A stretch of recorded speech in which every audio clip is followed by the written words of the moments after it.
చాలా పెద్ద వంటగది, ఒక పెద్ద హాలు, అందులో బాగా రిచ్ ఉండే ఒక ఫర్నిచరు, ఒక పెద్ద హోమ్ థియేటరు, సో చుట్టూ పెద్ద లాను. ఇది నా డ్రీమ్ హౌస్. మా సార్ చెప్పరా అంటే నాకు కాదు యాక్చువల్గా వాళ్ళ పేరెంట్స్ పిల్లలు చదువులు అంటే వాళ్ళు సెటిల్ చేశారు కదా, తర్వాత వాళ్ళ పేరెంట్స్ ఇష్టమైన ప్లేస్ లో ఇల్లు కట్టారు. ఒక చిన్న కిచెన్, చిన్న హాలు, ఒక చిన్న బెడ్రూమ్స్, ఇల్లు కట్టారు. వచ్చింది లైఫ్ స్టార్ట్ చేసిన 25 years తర్వాత నాకు ఇచ్చే గిఫ్టింగ్ కాదు. అది కొంచెం కిచెన్ అంటే కొంచెం పెద్దది పెట్టంటే ఓపెన్ కిచెన్ అంటే ఇక్కడ నుంచి ఇక్కడ అనుకుంటుంది మా హాల్ కిచెన్. నేను ఇక్కడ వంట కూర్చుంటాను. నాకు కొంచెం కిచెన్ పెద్దది చాలా నీకు అర్థం కావట్లేదు, నువ్వు అక్కడ వంట చేస్తున్నావు, నేను ఇక్కడే కనపడతా ఉంటాను. సో పెద్ద కిచెన్ పెద్ద హాల్ పెట్టుకున్నావు అనుకోండి, నువ్వు వంట చేస్తున్నా చేస్తే బెడ్రూమ్లో ఉంటావు కదా, నేను కనపడలేదు కనపడము. సో కాబట్టి చిన్న కిచెన్ పెట్టుకుని చిన్న అమ్మాయి అంటూ నువ్వు చెప్తానంటే నాకు వినిపిస్తూ ఉంటుంది. చక్కగా వంట చేస్తాను నాతో మాట్లాడచ్చు. నిజంగా ఎంత మంది అక్కడ కాల్ చేస్తారు. సో చాలా మంది కాల్ చేస్తున్నారు నాకు తెలుసు. సో అలా సో లైఫ్ నాకు ఒక సాటిస్ఫాక్షన్ లైఫ్ కావాలి. నా డ్రీమ్స్ అలా చాలా మంది మనం హౌస్ వైఫ్స్ కంటే కాదు, జెంట్స్ కూడా చాలా మంది మన డ్రీమ్స్ పిల్లల కోసం సాక్రిఫై చేస్తున్నారు చాలా మంది ఉంటారు పేరెంట్స్. సో ఇప్పుడు మన టైం వచ్చింది. సో మనం ఎలా బతకాలి, ఈ టైంలో సరే మన డ్రీమ్స్ ఫుల్ఫిల్ చేసుకోవాలి. Last 2 years back Sanjay sir మన దగ్గరికి వచ్చినప్పుడు సార్ చెప్పారు ప్లాన్ గురించి. సార్ బిజినెస్ స్టార్ట్ చేస్తారన్నమాట. బిజినెస్ స్టార్ట్ చేస్తారంటే మాకు చెప్పారు అపార్ట్మెంట్ స్టార్ట్ చేద్దాము చేయాలి చేస్తాను నువ్వు సపోర్ట్ చేయాలి. సపోర్ట్ చేయాలి నేను చెయ్యాలండి. ఎందుకు నా కోసం 30 years మీరు ఏం చేశారు? నా కోసం వైఫ్ పెట్టుకోండి ఇక్కడ, నా కోసం ఏం చేశారు? అర్థం కదా సార్, నీకోసం ఏంటి? నేను 30 years కష్టపడి నీకు ఒక మంచి పిల్లలు చక్కగా వాళ్ళ ఫైనాన్షియల్ సెటిల్ చేశాను, ఒక హౌస్ ఇచ్చాను, కారు ఇచ్చాను. అది ఫ్యామిలీ కోసం. నా కోసం ఏం చేశారు? నా కోసం ఏం చేశారు? నా కోసం ఏం చేశారు? సో పిల్లలు ఫ్యామిలీ కోసం వస్తుందా? లేడీస్ ఇప్పుడు వరకు మీకు ఆ డౌట్ రాకపోతే, ఆ కోసం లేకపోతే ఎప్పటి నుంచి మీ హస్బెండ్ కోసం చేయండి. నా కోసం ఏం చేశారు? సో చాలా రియలైజ్ అయ్యారు. చాలా నా లైఫ్లో చాలా సాక్రిఫైస్ చేస్తాను, నాతో పాటు ఉన్నావు. సో నీకు ఈ బిజినెస్ ద్వారా నువ్వు ఏదైతే కోరుకుంటున్నావో నీ డ్రీమ్ హౌస్ అది నేను ఈ బిజినెస్ ద్వారా ఇస్తాను.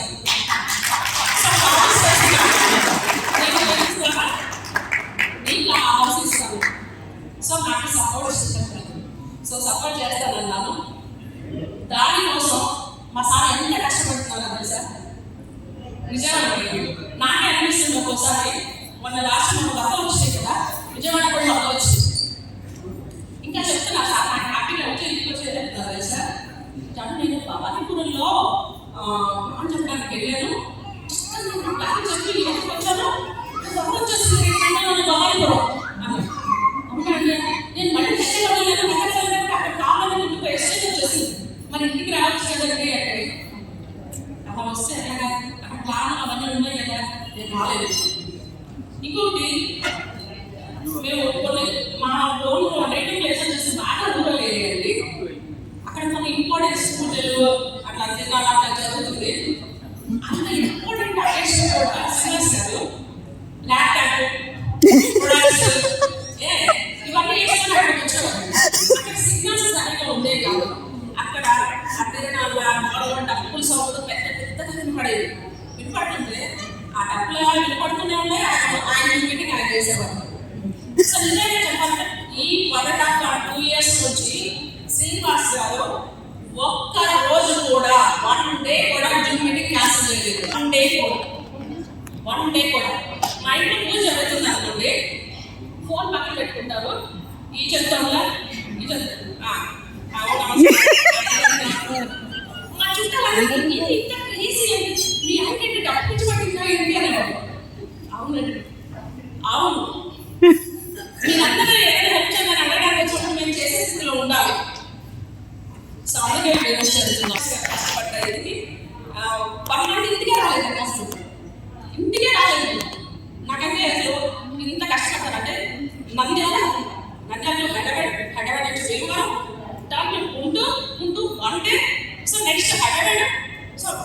జర్నీ మొత్తం డ్రైవింగ్ కూడా తన ఓన్ డ్రైవింగ్ అండి, డ్రైవర్ కూడా ఉండేవాడు కాదు. సో నాకైతే ఇదంతా అనిపించేసి ఒక్కసారి వద్దండి నా కోసమే కదా నేను ఏదో అన్నాను కానీ ఇంత కష్టపడడం వద్దు, మనకి సరిపోతుంది, ఇల్లు సరిపోతుంది, మనం ఇప్పుడు ఫైనాన్షియల్గా ఓకే పర్వాలేదు వద్దండి. కానీ సీరియస్గా లేదు, నేను నీకు మాట ఇచ్చాను. సో ఆ మాట ఇచ్చిన ప్రకారం నేను నీకు ఈ అటామిక్ బిజినెస్ ద్వారా నీకు నేను ఫుల్ఫిల్ చేస్తాను అన్నాడు. సో అటామిక్ బిజినెస్ నాకు హెల్త్ పరంగా ఎంత మంచి వచ్చిందంటే నాకు ఫ్యాటీ లివర్ ఉండేది. నేను ఈ బిజినెస్ సపోర్ట్ చేయడానికి కూడా ఇంకొక కారణం ఏంటంటే, సో అటామిక్ బిజినెస్లో మిల్క్ అసలు ఉంటుంది, అది ఆ ఫ్యాటీ లివర్ ఉన్న నాకు అది ఎంత బాగా ఎన్ని హాస్పిటల్స్ తిరిగినా కూడా నాకు ఆ ప్రాబ్లం క్యూర్ అవ్వలేదు. కానీ ఓన్లీ ఒక మిల్క్ అసలు 20 వాడిన తర్వాత రియల్లీ 100% హెల్త్. సో సార్ని సపోర్ట్ చేయగలిగాను. సో మేము ఈ స్టేజ్కి రావడానికి కారణం సలీల్ సార్ అండ్ ఆదోయ్ మేడం గారు సపోర్ట్ చాలా ఉందండి. సో వాళ్ళకి ఎప్పుడు మేము కూడా రుణపడి ఉంటాం, నేను ఎప్పుడు కూడా. సో ఇలాంటి లైఫ్ నాకు ఇచ్చినందుకు సో ఒక నాకు అవసరానికి ఇచ్చి లాస్ట్ టైం ఒక 3 days బ్యాక్ నాకు ఒక షాపింగ్కి వెళ్ళాను. షాపింగ్కి వెళ్తే అక్కడ నేను ఒక నెక్లెస్ చూసాను, అది 1.5 lakh అవుతుంది. అంతకుముందు మా వాళ్ళని 1.5 lakh అంటే 2,000 అడిగితేనే 5,000 ఇస్తాను అసలు.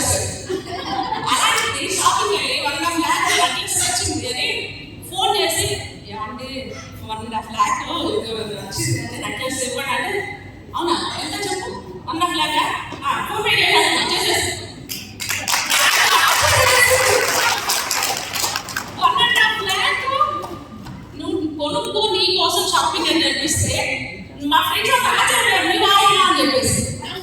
అంటే హస్బెండ్స్ కొనివ్వ ఉంటుంది, కానీ ఫైనాన్షియల్ వాళ్ళు ఎంత సెక్యూరిటీ ఆలోచిస్తారు అనేది నాకు అర్థమవుతుందండి. సో ఇంత మంచి లైఫ్ నాకు ఇచ్చేందుకు, ఇంత మంచి హస్బెండ్ ఇచ్చేందుకు గాడ్ థ్యాంక్స్ చెప్తే